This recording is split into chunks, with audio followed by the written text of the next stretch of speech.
পাকিস্তানের মুফতি আজম মুফতি মোহাম্মদ শফি রহমতুল্লাহ আলাইহি বলেন, আমি যখন কোনো ওয়াজের মাহফিলে যাই অথবা চলাফেরার পথে কোনো ওয়াজ মাহফিলের কোনো আওয়াজ আমার কানে আসে, আমার যত ব্যস্ততাই থাকুক না কেন কিছুক্ষণ সময় সে ওয়াজটা শোনার চেষ্টা করি এবং সেখান থেকে কিছু শিখতে চেষ্টা করি।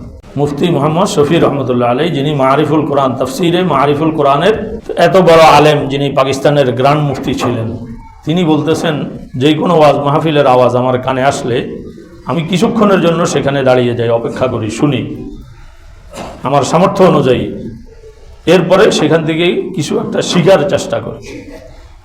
যে হইতে পারে আল্লাহ পাক সুবহানাহু ওয়া তাআলা বক্তার জবান দিয়ে এরকম কোনো কথা বের করে দিবেন যেটা আমার হেদায়েতের উসিলা হয়ে যাবে, আমার নাজাতের উসিলা হয়ে যাবে। এই তলব ওনাদের ভিতরে ছিলেন, যার কারণে ওনারা এত বড় আলেমে পরিণত হয়েছে, এত বড় আলেম হয়েছে।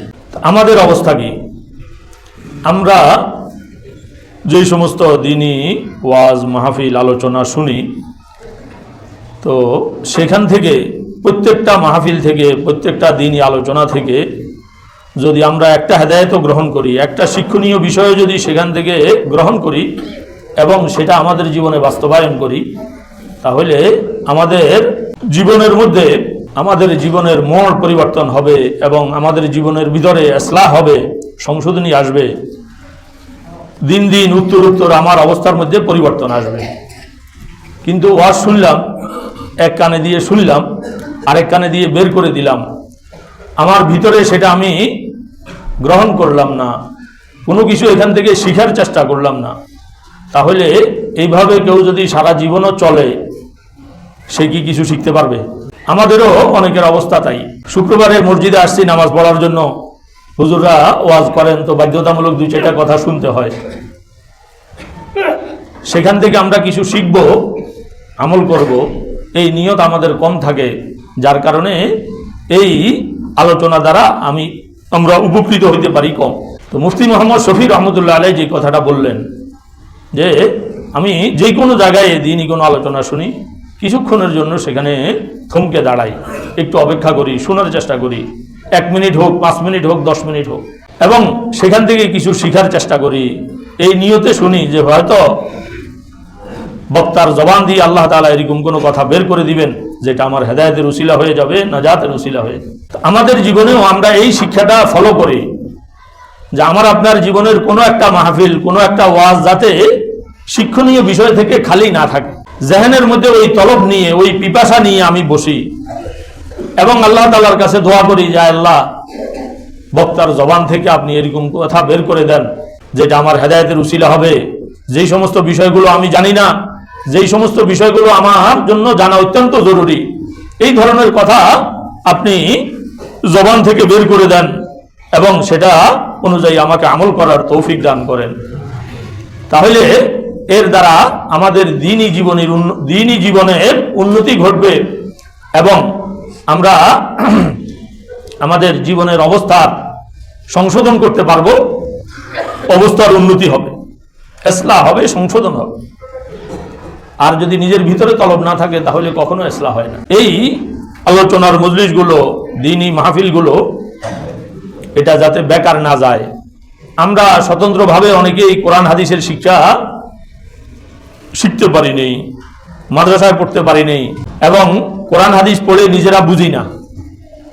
সরাসরি দ্বীন শিখার এই মাধ্যমটা, এটাও যদি আমরা অবহেলায় নষ্ট করি তাহলে আর দ্বীন কিভাবে শিখব, কোত্থেকে শিখব? আল্লাহ পাক সুবহানাহু ওয়া তাআলা আমাদের সবাইকে বুঝার এবং আমল করার তৌফিক দান করুন। আপনারা জানেন আজকে আরবি মাস হিসাবে শাবান মাস চলতেছে। আজকে শাবান মাসের 7 তারিখ, আগামী শুক্রবারে 14 তারিখ হবে এবং শুক্রবারে দিবাগত রাত্রে শবে বরাত হবে। তো শাবান মাসের শুরুতে রাসূল করিম সাল্লাল্লাহু আলাইহি ওয়াসাল্লামের কিছু আমল ছিল, ওই বিষয় সম্পর্কেও একটা কথা বলতে চাই। হযরত উসামা ইবনে যায়েদ রাদিয়াল্লাহু তাআলা আনহু থেকে বর্ণিত, তিনি রাসূল করিম সাল্লাল্লাহু আলাইহি ওয়াসাল্লামকে প্রশ্ন করলেন, কুলতু ইয়া রাসূলুল্লাহ লাম আরাকা তাসুমু শাহরাম মিনাশ শুহুর কামা তাসুমু শাবান। ইয়া রাসূলুল্লাহ, শাবান মাসে আপনি যত বেশি রোজা রাখেন অন্য কোনো মাসে আমি আপনাকে এত বেশি রোজা রাখতে দেখি না। কি বলেন? প্রশ্নটা বুঝে আসছে আমাদের? তাহলে এখান থেকে কি বোঝা গেল? রাসূল করিম সাল্লাল্লাহু আলাইহি ওয়াসাল্লামের একটা আমল ছিল শাবান মাসে নফল রোজা বেশি রাখা। যেহেতু সামনে রমজান আসতেছে আর রমজানের প্রস্তুতি স্বরূপ রাসূল করিম সাল্লাল্লাহু আলাইহি ওয়াসাল্লাম শাবান মাসের শুরুর অংশে নফল রোজা রাখতেন, শেষ দিকে আবার একটু কম রাখতেন। কারণ শেষ দিকে নফল রোজা রেখে যদি শারীরিকভাবে দুর্বল হয়ে যায় তাহলে তো পরে ফরজ রোজা রাখতে সমস্যা হয়ে যাবে, কষ্ট হয়ে যাবে। এই জন্য শাবানের শুরুর দিকে রাসূল করিম সাল্লাল্লাহু আলাইহি ওয়াসাল্লাম নফল রোজা তো কেন বেশি রাখতেন, এই প্রশ্নটা করলেন হযরত উসামা ইবনে যায়েদ রাদিয়াল্লাহু তাআলা আনহু রাসূল করিম সাল্লাল্লাহু আলাইহি ওয়াসাল্লাম। রাসূলুল্লাহ সাল্লাল্লাহু আলাইহি ওয়াসাল্লাম উত্তর দিলেন, যাকা শাহরুন ইয়াগফুলুন নাসু আনহু বাইনা রজব ওয়া রমাযান। শাবান এরকম একটা মাস যেই মাসে মানুষ আল্লাহ তাআলার ব্যাপারে, দ্বীন শরীয়তের ব্যাপারে উদাসীন থাকে। আমরা তো আরবি ক্যালেন্ডার হিসাবে কখন কোন মাস আসলো এবং কখন কোন মাস গেল এবং আরবি 12টা মাসের নামও অনেকে ঠিকমতো হয়তো জানি না। কি বলেন, ঠিক কি না? ওই যুগে, জাহিলিয়তের যুগে মানুষ আরবি মাসগুলোর হিসাব রাখত এবং পিছনে এই যে এখন আমরা যেই মাসটা অতিবাহিত করছি ওই মাসটার আগের মাসের নাম কি ছিল? রজব মাস। ওই মাসটাকে জাহিলিয়তের যুগের লোকেরাও, জাহিলি যুগের লোকেরাও সম্মান করত।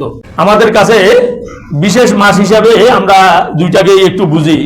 একটা হলো রমজান মাস, এটাতে রোজা রাখতে হয়, এই জন্য একটু শরীরে খবর হয়, এই মাসটা একটু সবাই নাম জানে। আরেকটাও জানে, সেটা হলো মুহররম মাসের কথাও জানে অনেকে। ঠিক আছে, মুহররমে এই যে আশুরা আছে, আশুরা পালন হয়, এই জন্য মুহররমের মাসের নাম জানে। জিলহজ মাসের নামও জানে অনেকে, যেহেতু ওই মাসেও কোরবানির ঈদ হয়। এই অল্প কয়েকটা মাসের নাম জানি এবং শুনি, বাকিগুলো সব আমাদের কাছে এক সমান, বরাবর, বেশ কম নাই। কিন্তু শরীয়তের দৃষ্টিকোণ থেকে রমজান মাস ছাড়াও আরো 4টা মাস আছে সম্মানিত। এই মাসগুলোতে যে কোনো ইবাদত করলে এর সওয়াব বেশি হবে এবং যে কোনো গুনাহ করলে তার শাস্তিও বেশি হবে।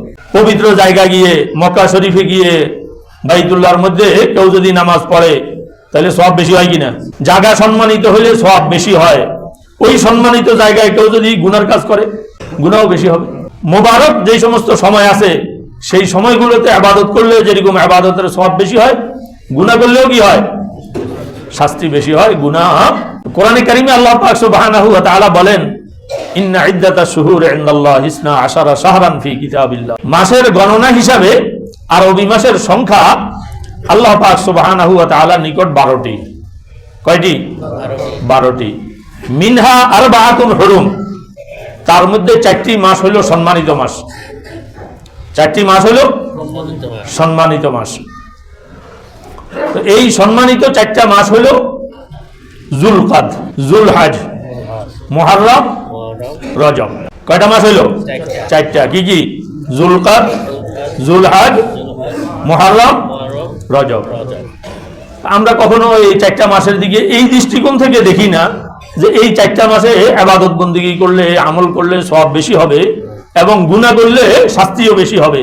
কি বলেন? এই 4 মাসে কি আমাদের এই কথা খেয়াল থাকে? আমরা তো এটা জানি না অনেকেই এবং খেয়ালও রাখি না যে এখন আরবি মাস কোনটা চলতেছে, এই মাসের মর্যাদা আল্লাহ তাআলার কাছে কি। কিন্তু জাহিলিয়তের যুগেরা এটার হিসাব রাখতো। এই 4 মাসে তারা গুনার কাজ থেকে বিরত থাকতো। তো তাদের কাছে সবচেয়ে প্রিয় কাজ তো ছিল মারামারি করা। জাহিলি যুগের মানুষের কাছে প্রিয় কাজ কোনটা ছিল?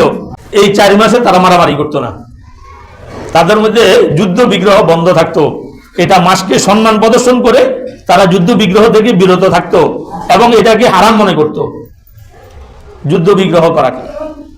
তাহলে জাহিলিয়তের যুগের লোকেরাও তাদের নিকট যেটা অপরাধ, সেই অপরাধ থেকে এই 4 মাসে বিরত থাকতো।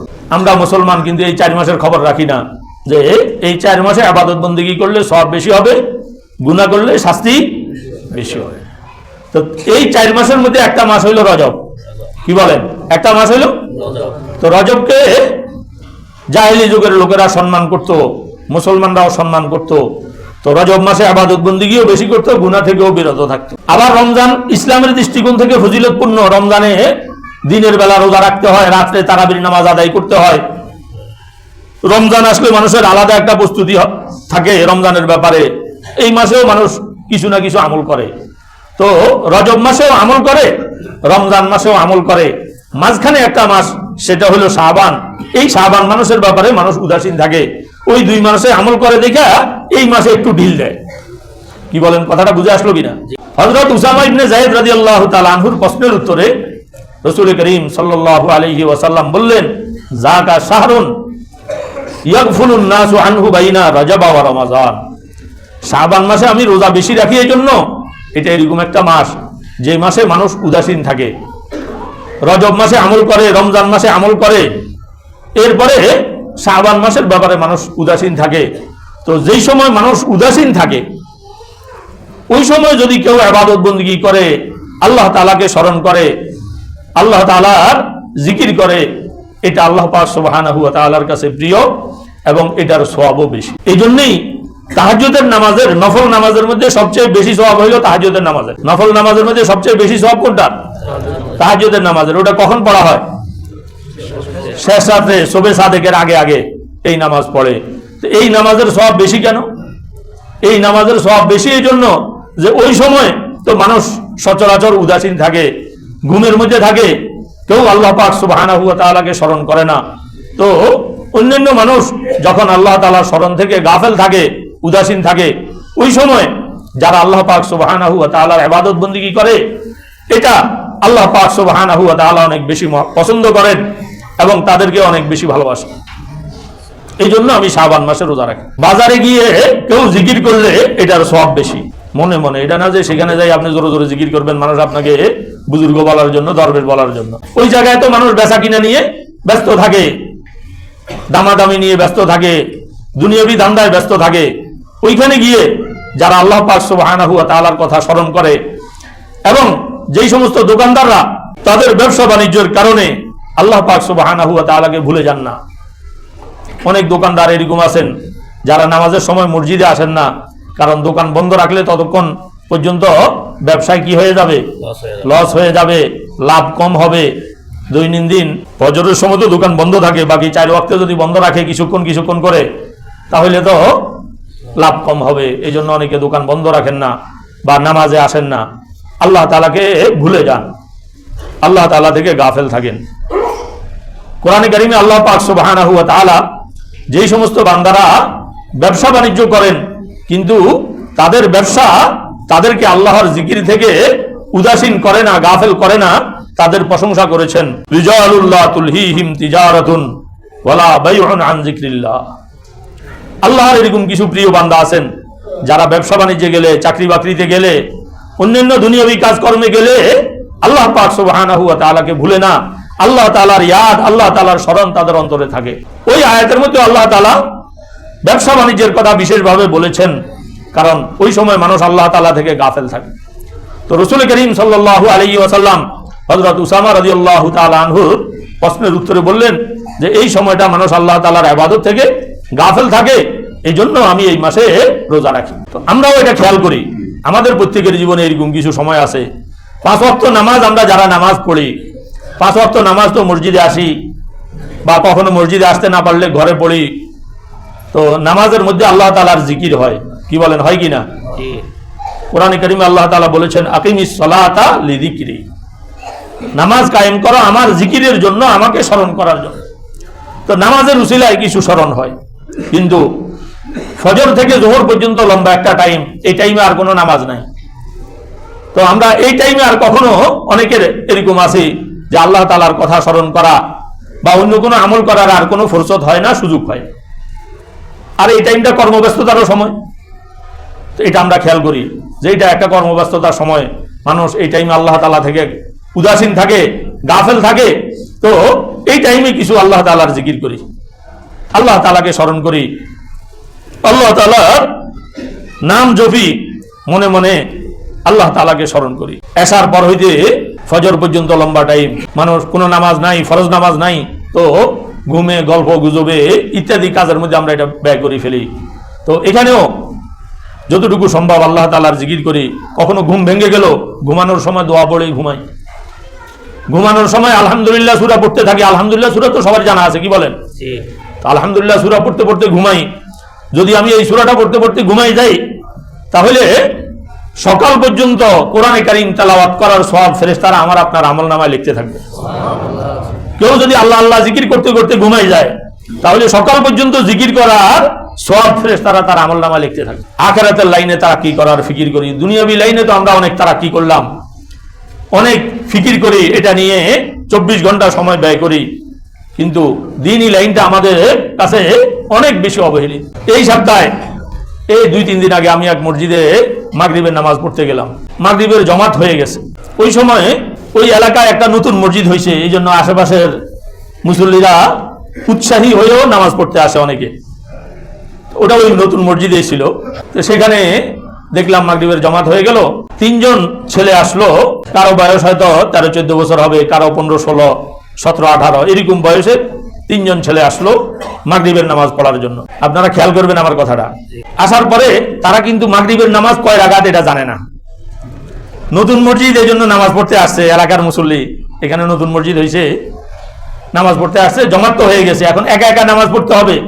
জমাতে পড়লে তো ইমাম যত রাকাত পড়ে আমরাও তত রাকাতে কি পড়ি, কিন্তু এখন তারা কত রাকাত পড়বে এটা নিয়ে তাদের মধ্যে মতানৈক্য হলো। একজনে বলতেছে মাগরিবের নামাজ 2 রাকাত। এই হলো আমাদের মুসলমানদের ঘরের সন্তান, আমি নিজ কানে শুনছি। এবং এই সপ্তাহে 3 জন ছেলের মধ্যে একজন বলতেছে মাগরিবের নামাজ 2 রাকাত, আরেকজন ছেলে বলতেছে মাগরিবের নামাজ 4 রাকাত, আরেকজন বলতেছে 3 রাকাত। আমি তাদের 3 জনকে বুঝাইলাম যে মাগরিবের ফরজ নামাজ 3 রাকাত। প্রথমে তোমরা 3 রাকাত ফরজ নামাজ পড়বা, এরপরে আরো 2 রাকাত সুন্নতে মুআক্কাদা নামাজ আছে, এরপরে আরো 2 রাকাত সুন্নতে মুআক্কাদা নামাজ পড়বে। তো আমার এখানে বলার উদ্দেশ্য হলো, আমার আপনার কোনো ছেলে যদি দুনিয়া কামাইতে না পারে, এটা নিয়ে আমার আপনার অনেক টেনশন থাকে, পেরেশানি থাকে। কিছুদিন আগে তো পত্রিকায় দেখছি বনশ্রীর এক মহিলা তার ছেলেকে শ্বাসরোধ করে হত্যা করছে, এই জন্য যে সে স্কুলের পড়া পারে না। তো স্কুলের পড়া পারে না, এটা তো ভবিষ্যতে সংসারের জন্য একটা বোঝা হবে, ওই জন্য ওই সন্তানকে খতম করে দিছে। তো দুনিয়ার জন্য তো এত টেনশন যে ছেলেকে পর্যন্ত মেরে ফেললো। কিন্তু দ্বীনের ব্যাপারে আমাদের ছেলেরা মাগরিবের নামাজ কয় রাকাত এটা জানে না।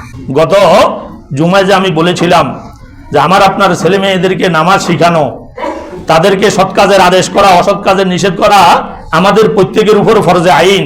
এই কথাটা এখন বুঝে আসছে কি জন্য ফরজে আইন। ওই মসজিদেই, যেই মসজিদের কথা আমি বললাম, আরেক ওয়াক্ত নামাজ পড়লাম। আরেক ওয়াক্ত নামাজের মধ্যে আমি যেই সফে দাঁড়াইলাম, আমার আগে আরেকজন দাঁড়াইলেন আমার আগের সফে।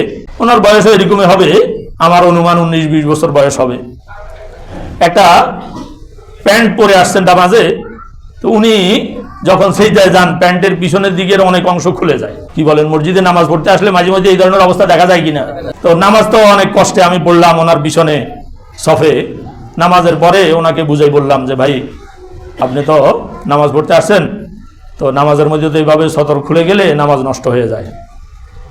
একটু মসজিদে আসার সময় ঢোলা পায়জামা পরে আসেন, আর পিছন দিক থেকেও তো সতরটা দেখা যায়, যারা দেখে, যাদের নজরে পড়ে তাদের কাছে বিব্রতকর মনে হয় কিনা?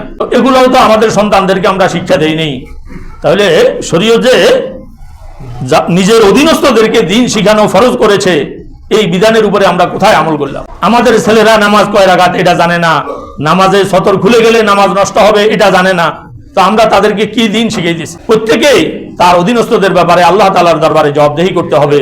আলা কুল্লুকুম রাইন ওয়া কুল্লুকুম মাসউলুন আন রাইয়াতিহি। তো আমাদের ছেলে মেয়েদেরকে দ্বীন শিখানো এটা আমাদের উপরে ফরজ। দুনিয়া শিখানো যেরকম জরুরি মনে করি, সেটা মনে করেন কোনো অসুবিধা নাই। দুনিয়াতে থাকার জন্য, জীবিকা নির্বাহের জন্য একটা উপায়ের অবশ্যই প্রয়োজন আছে। সাথে সাথে তার আখিরাতকে বরবাদ করে নয়, বরং আখিরাতকে সাথে নিয়েই তাকে দ্বীন শিখান, দুনিয়াও শিখান, দ্বীনও শিখান। এরকম না যে শুধু দুনিয়া শিখাইলেন, দ্বীন শিখাইলেন না, এরকম যাতে না হয়। তাহলে কিন্তু কিয়ামতের ময়দানে আল্লাহ তাআলার দরবারেও জবাবদিহি করতে পারবেন না, এবং পিতা সন্তানের কাছেও, নিজের ছেলে মেয়েদের কাছেও জবাবদিহি করতে পারবেন না। তারাও কিন্তু আমার আপনার বিরুদ্ধে আল্লাহ তাআলার দরবারে অভিযোগ দায়ের করবে। তো হযরত উসামা রাদিয়াল্লাহু তাআলা আনহুকে রাসূল করিম সাল্লাল্লাহু আলাইহি ওয়াসাল্লাম বললেন যে এই মাসে মানুষ ইবাদত থেকে উদাসীন থাকে, এই জন্য আমি এই মাসে রোজা রাখি। আরেকটা কারণ, ওহুয়া শাহরুন তুরফাউ ফীহিল আমালু ইলা রাব্বিল আলামিন। এই মাসে আমল আল্লাহ পাক সুবহানাহু ওয়া তাআলার দরবারে পেশ হয়।